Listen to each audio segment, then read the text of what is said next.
L'opinion de Nicolas Béthou. Donc, nous parlons d'Édouard Philippe comme prévu. Il a annoncé hier qu'il ne serait pas candidat à la mairie de Paris en mars prochain.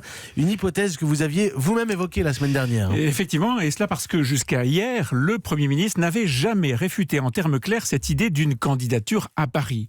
Or, ça faisait près d'un an que ce scénario circulait, depuis la crise des Gilets jaunes en particulier, lorsque les tensions ont été si fortes qu'elles ont fait vaciller le pouvoir et amené Emmanuel Macron à s'interroger sur la nécessité de reprendre la main politiquement, avec donc un remaniement.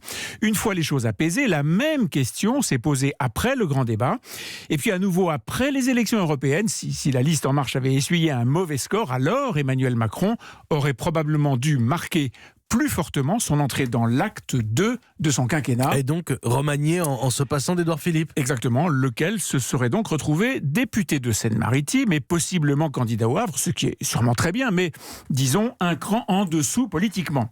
Et puis cet été a vu germer à Paris la querelle entre Benjamin Griveaux et Cédric Villani, une circonstance idéale pour qu'un tiers de confiance vienne apaiser tout ça.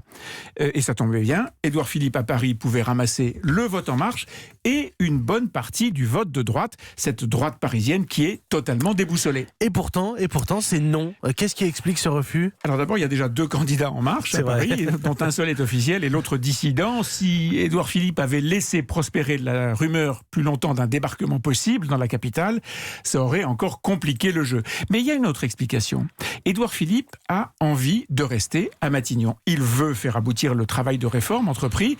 Il est loyal au chef de l'État et le couple Élysée-Matignon fonctionne bien et plutôt mieux que d'habitude sous la Ve République. Est-ce qu'Emmanuel Macron partage ce point de vue ? Eh bien, pour autant qu'on le sache, oui, le moment n'est pas venu pour lui de changer de Premier ministre.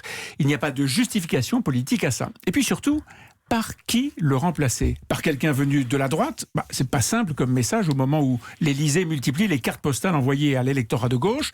Alors par quelqu'un issu de la gauche, la réalité oblige à dire que les candidats qui sont du niveau ne se bousculent pas. On l'a d'ailleurs vu assez clairement ce week-end à Bordeaux où le parti présidentiel tenait son campus des territoires, son université d'été.